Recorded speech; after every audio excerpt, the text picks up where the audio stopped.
Doctor से मेरी बात हुई है, कल जांच के लिए चलना है। अगर इस बार लड़की हुई तो एवोशन की डेट ले लेंगे। विनय ने देर रात ऑफिस से आते ही लगभग अपना निर्णय सुनाते हुए अपनी पत्नी नेहा से गुस्से में कहा। विनय और नेहा की पहले से ही 2 बेटियां थीं। जब तीसरी बार नेहा गर्भवती हुई तो नेहा की सास ने स्पष्ट कह दिया था, देखो तुम दोनों, इस बार पोता ही चाहिए, वरना मुझसे बुरा कोई नहीं होगा। नेहा तीसरा बच्चा नहीं चाहती थी, किंतु विनय और परिवार की जिद के कारण उसे झुकना पड़ा और वह गर्भवती हो गई थी। लेकिन वह एवोशन किसी भी हालत में नहीं करवाना चाहती थी, इसलिए उसने भी विनय से साफ शब्दों में कहा, चाहे लड़की हो या लड़का, मैं एवोशन नहीं करवाऊंगी। पागल हो गई हो क्या? 3 लड़कियों की पढ़ाई और शादी का खर्च कैसे पूरा होगा? विनय ने गुस्से में नेहा को घूरते हुए कहा।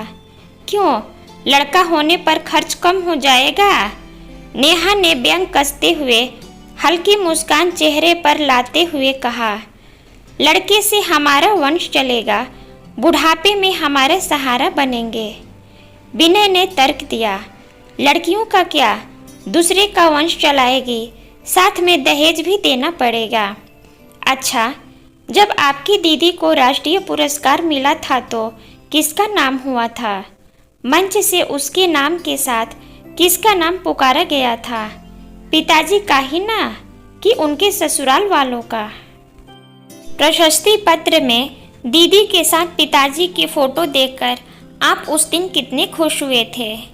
आपने ही मुझसे कहा था, देखो मेरी दीदी ने मेरे परिवार और मेरे पिताजी का नाम रोशन कर दिया है।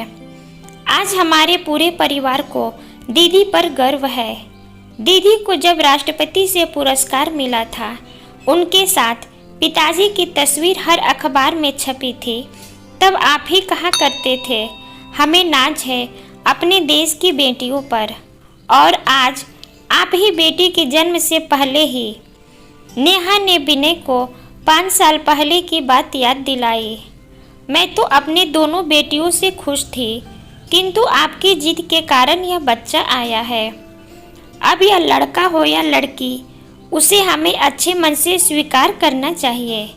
नेहा ने विनय की तरफ प्यार से देखते हुए कहा। लेकिन माँ नहीं मानेगी। अपनी माँ की कही हुई बात को याद करते हुए विनय ने कहा। नेहा ने कहा, आप उनकी चिंता मत कीजिए, मैं उनसे बात करूंगी। अगली सुबह नेहा ने अपनी सास से कहा, माँ जी, पंडित जी का फोन आया था, कह रहे थे अगर एवोशन कराया तो विनय की जान को खतरा हो सकता है। राहु मंगल के साथ मकर का दोष बन रहा है।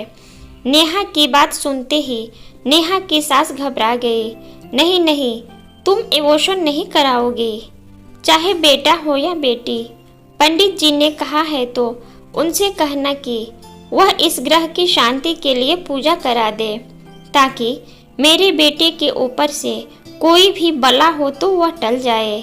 नेहा की सास ने नेहा से कहा। नेहा आज बहुत प्रसन्न थी। वह सोच रही थी कि हर माँ को उसकी संतान कितनी प्रिय होती है। यह आज उसकी सास ने साबित कर दिया था। दोस्तों, यह सच है कि हर माँ बाप को अपनी संतान अपनी खुद की जान से प्यारी होती है, चाहे वह संतान बेटा हो या बेटी। आशा करती हूँ यह छोटी सी कहानी आपको जरूर पसंद आई होगी। इस विषय पर आप भी अपने विचार हमें कमेंट में लिखें। वीडियो को लाइक करें, ज़्यादा से ज़्यादा लोगों को शेयर करें और अगर चैनल पर नए हैं तो चैनल को सब्सक्राइब करना बिल्कुल भी ना भूलें। कहानी सुनने के लिए आपका बहुत बहुत धन्यवाद।